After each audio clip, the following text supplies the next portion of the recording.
Good morning, Your Honors. May it please the Court, my name is Dorthy Easley. I represent Leonard Richardson. I'm here today to ask the Court to reverse summary judgment. I'd like to reserve 2 minutes for rebuttal.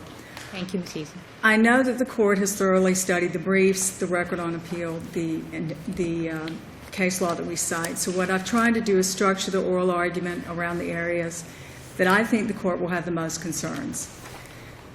Deutsche takes the position that our construction of the contract, the plain language of the contract, we're bound by that, and our construction is unreasonable. We agree with Deutsche that Do you have standing? Yes, Your Honor, we do have standing. Why would you? You didn't pay any of the. You didn't pay any of the amount. You didn't pay the original amount of the insurance. That's why the insurance was folded over, and you haven't paid any of it since. Your Honor, he did pay the original. Isn't your issue raisable, if at all, in the mortgage foreclosure case to reduce the amount of the judgment against you? Well, Your Honor, this is not a mortgage foreclosure case. This is the forced placement of insurance case. They've never foreclosed against him. So I think we may be thinking of the case before the previous case. This has nothing to do with mortgage foreclosure. Has he paid? I'm sorry, Your Honor? Has Mr. Richardson paid? Oh, yes, Your Honor. His payments were timely. This has to do with the forced placement of insurance. And as to the forced placement of insurance issue, he did pay the first premium.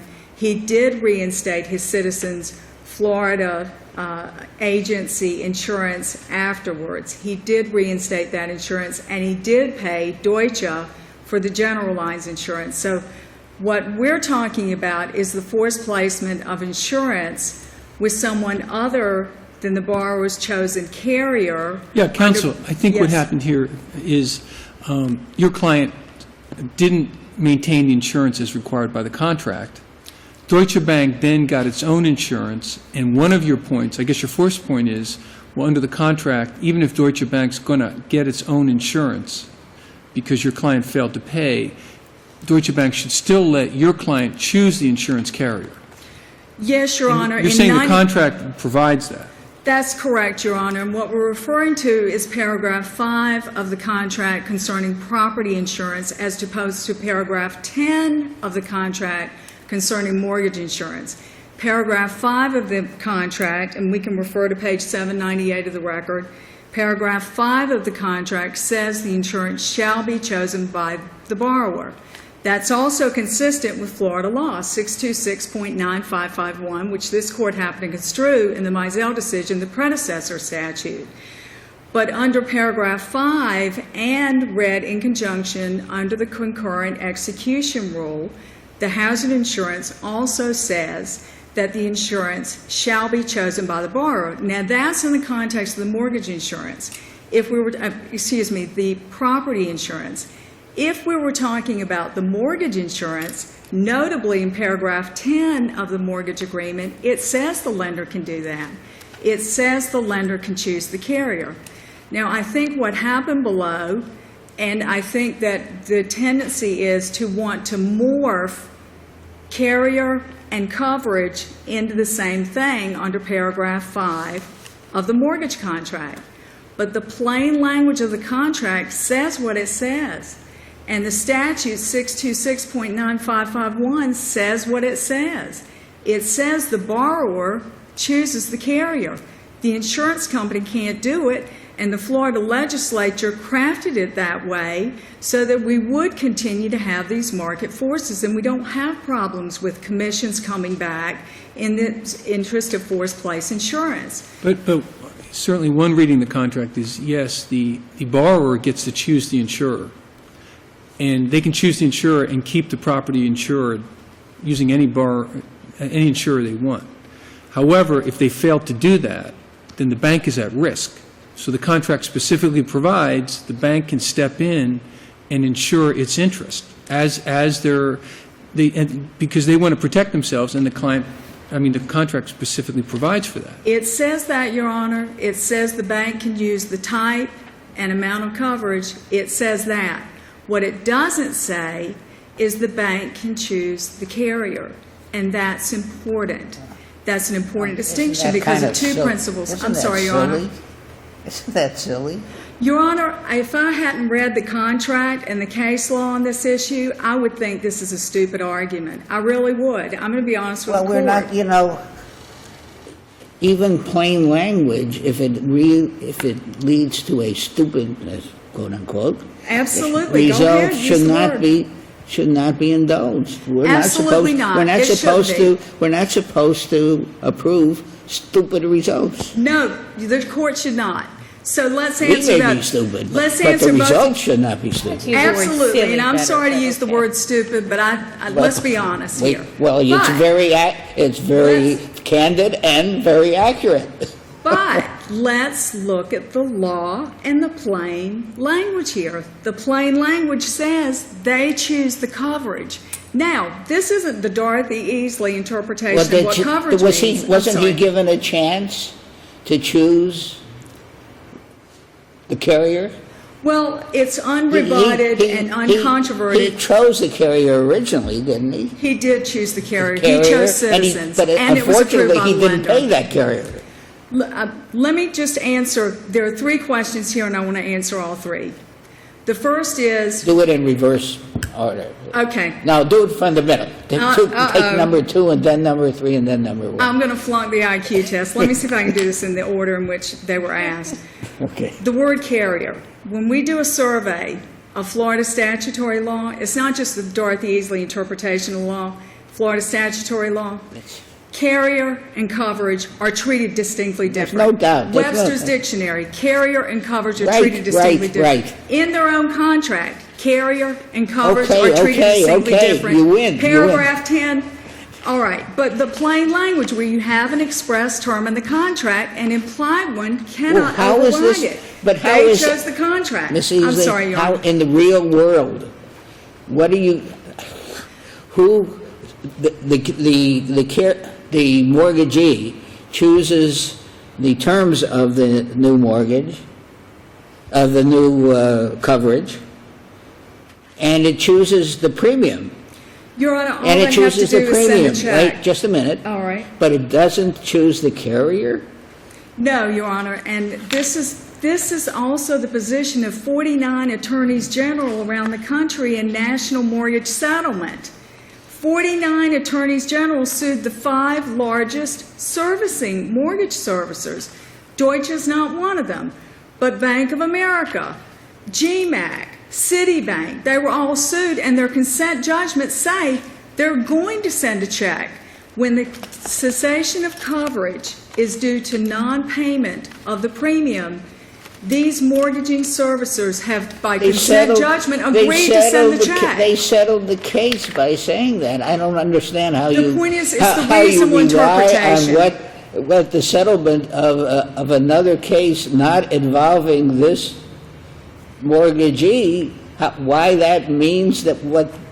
Because Your Honor why asked, that how could this be a why reasonable we must follow a interpretation? stupid result. The parties can make any kind of stupid result they want in a settlement. Your That's why Honor you settle the asked, cases. how could this be a reasonable interpretation? And I'm telling the court, the express language of the There's contract, they there's cannot, no under the indication surplus even in the lines settle, law.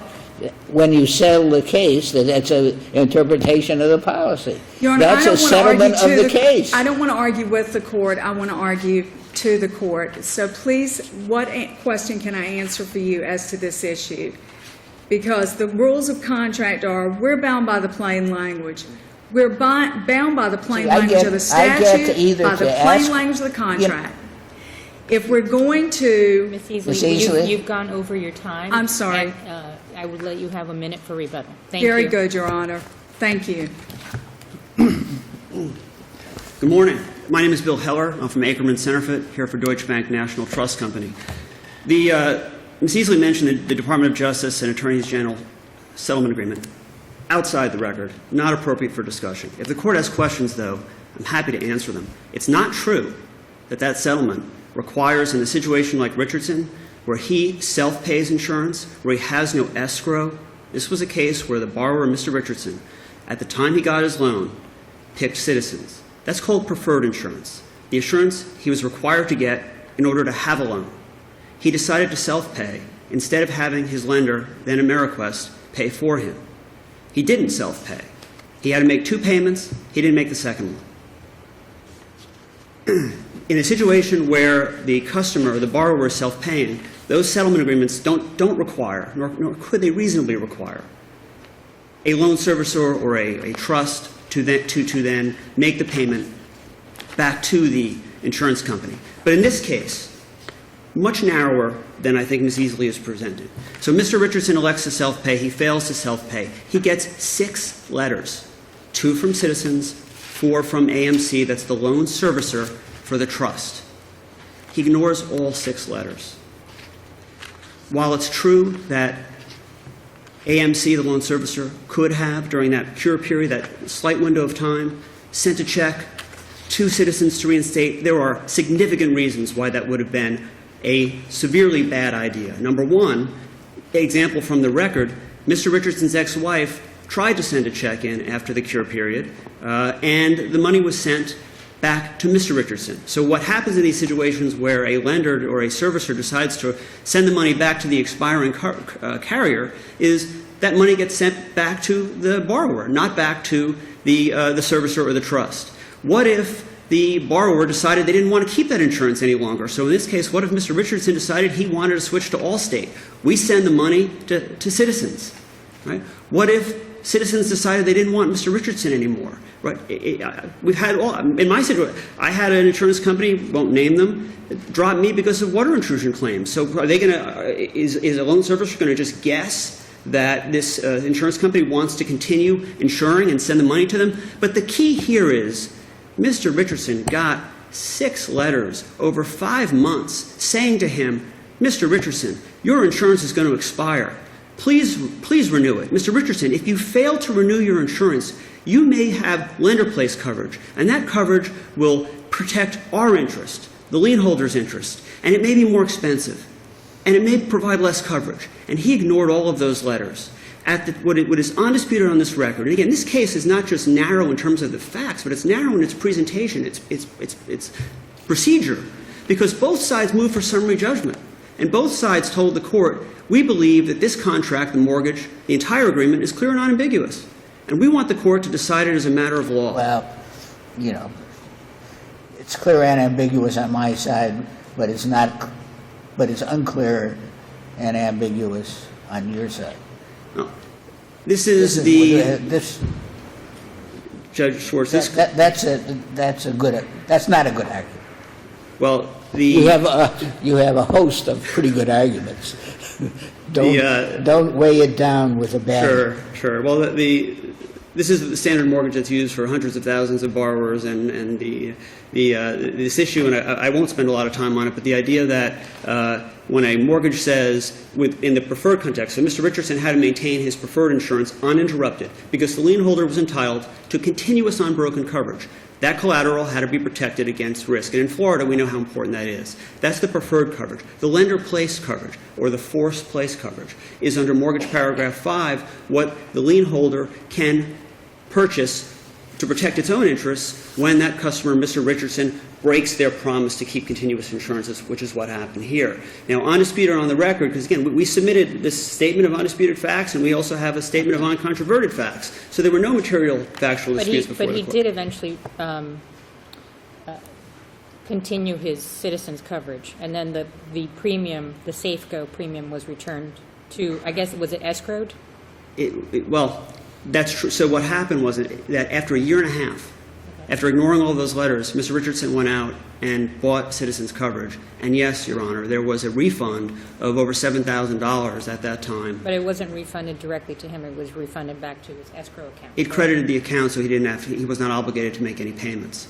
And on the topic of payments to his mortgage or payments to what? He didn't have to pay for the lender-placed insurance. For that, the way the terminology is, he didn't have to pay for any unearned premium because he only was required to pay premium for the period of time when he had no preferred insurance. So there was a year and a half. Well, I assume that his mortgage payments went up because as a result of the insurance being placed by the bank. the premium obviously went up, because now it Correct. included the premium for the insurance. Correct. 1/12 of the premium was applied to the installment payment due monthly. But that money was not returned to him that he paid, correct? My understanding, it was credited to his account, so that he was not required to pay it. Well, What? he had paid it. Right, required to pay what? I understand then, if you were then crediting it, so let's say, I don't know what his mortgage payment was, but let's say his mortgage payment was $2,000 a month, and he had a credit of $7,000, okay, so then for the following 3 months, he didn't have to make a mortgage payment.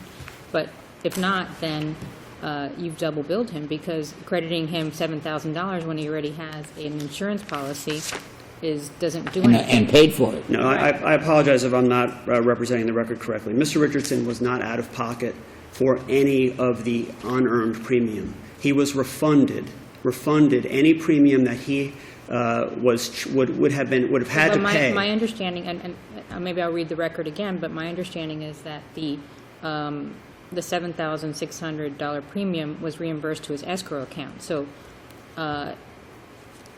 what exactly what happened to that money? Did it just stay in the escrow account, or was it just applied to his mortgage payments? No, my understanding is it was returned to him, because the escrow accounts are swept on an annual basis. But I want to be clear here. He was not, it is undisputed on this record that Mr. Richardson did not pay any unearned premium. He doesn't allege it.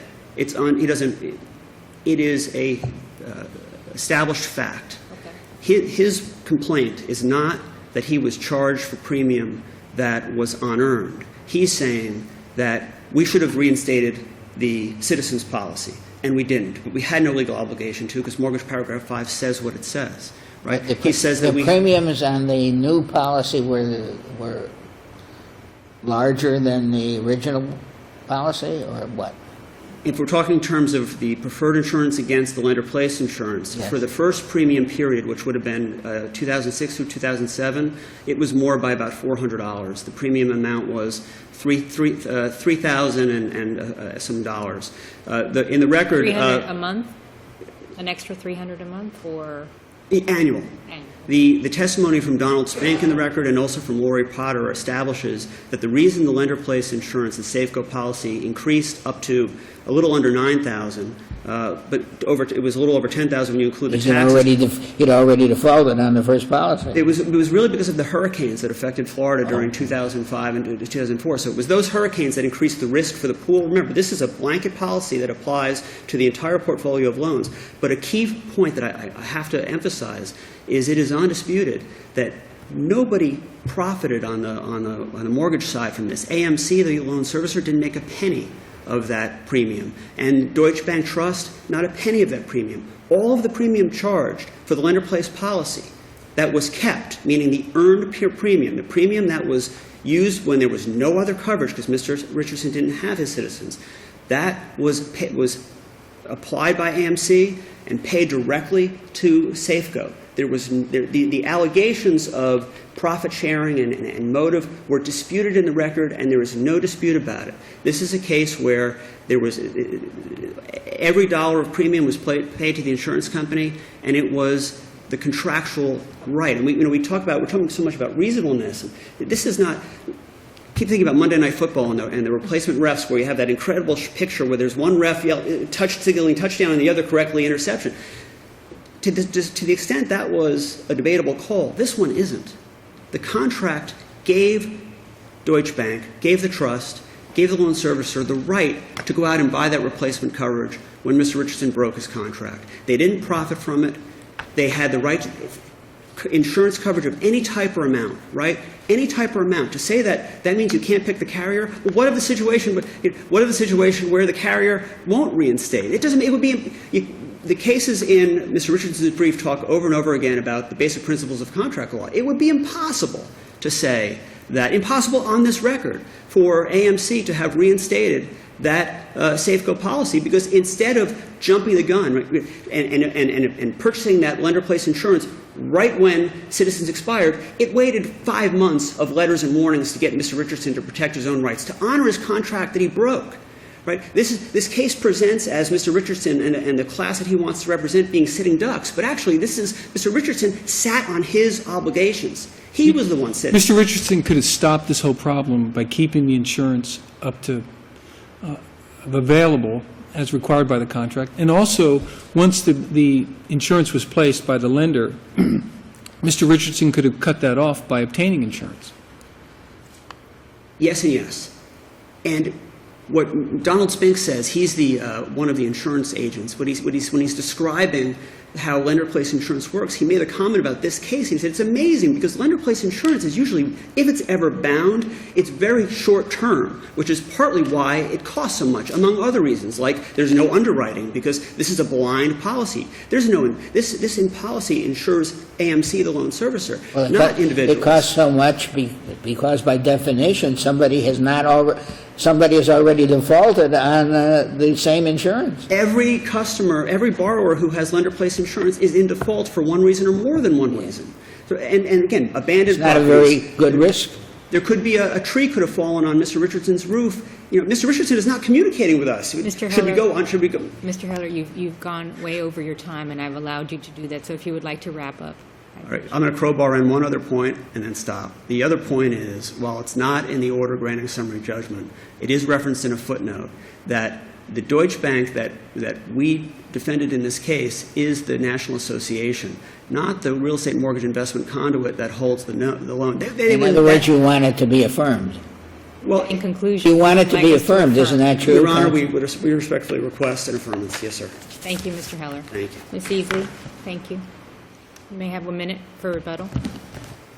Deutsche says it's impossible on this record to have reinstated the insurance. Based on the plain language of the contract, they could have continued the insurance. But I also want to refer the court to Les Winston's affidavit. But how would they know that the borrower still wanted to continue with Citizens? I mean, the borrower had stopped paying Citizens. The Maybe best- that's an indication that the borrower wanted to have another company. So, I mean, does the bank, in order to protect its interests, kind of have to chase the borrower to find out what their wishes were? No, Your Honor, we're not suggesting that. What we're suggesting is that where Did the the borrower contract ever is contact silent. Deutsche Bank, say, listen, I'm not paying for the insurance anymore, I want you to pay for it, and I want you to pay Citizens? Your Honor, we're not Citizens is my suggesting preferred that, lender. but what I would refer the court to is Les Winston's expert affidavit. He's a 40-year industry expert. He says their position is absolutely unreasonable. And I'm sorry, Your Honor, may I answer your question as well? All right. He says that the industry, the lender's position on this, industry standard is unreasonable. There are two scenarios that are reasonable here. One, we've already discussed, which is the continuation of coverage. They could have continued the coverage. But Again, what's that's the Les problem? Winston's second But- affidavit. But The second counsel point- pointed out the problem of Richardson breaks the contract with Citizens, or in effect cancels the insurance with Citizens by not paying.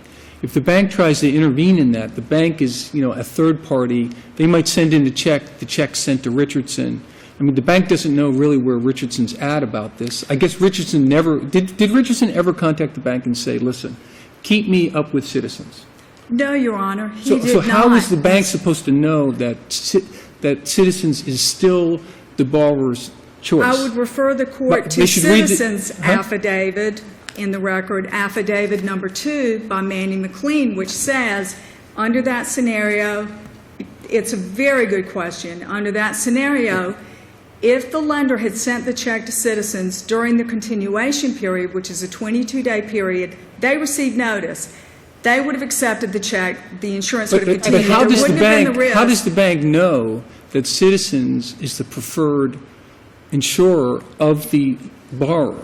Because remember, the borrower is not paying Citizens. So maybe The there's an best- inference that, you know what, the borrower doesn't want Citizens anymore. Right, I Let had a me fight with answer your Citizens. question. Citizens has annoyed me because they have not responded to whatever. I had a leak in the house and they denied my coverage, and I'm not going to make that second payment. Banks do this all the time, but again, let me finish answering your question because it's very, very important. There's two scenarios here. During the continuation of coverage, again, referring the court to Les Winston's affidavit, Manny McLean's affidavit. Send the check, the insurance carrier knows how to handle it. Now, after the cessation of coverage period, what happens? We revert to the surplus lines law. The Florida legislature thought this through. They said, if the coverage expires and we don't have any evidence that the borrower wants to continue that coverage, we revert to the surplus lines statute. That statute tells you what to do when you're the lender. That's the problem here. They were supposed to go through 3 general lines admitted carriers to the state of Florida. Instead, boom, they transfer it over to a surplus lines carrier, and his mortgage, his insurance shot up from $2,000, then to $3,000, then $10,000 on a $100,000 loan.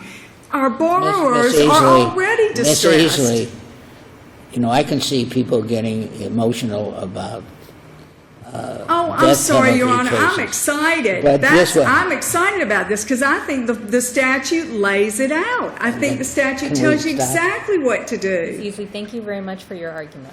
Thank you, Your Honor. We will respectfully request that the court reverse summary judgment and grant liability in favor of our plaintiff. If the court concludes there are controverted issues of fact, we respectfully submit the summary judgment should also be reversed. Thank you to both. Thank you, Your Mr. Honor. Thank you for your time. Thank you.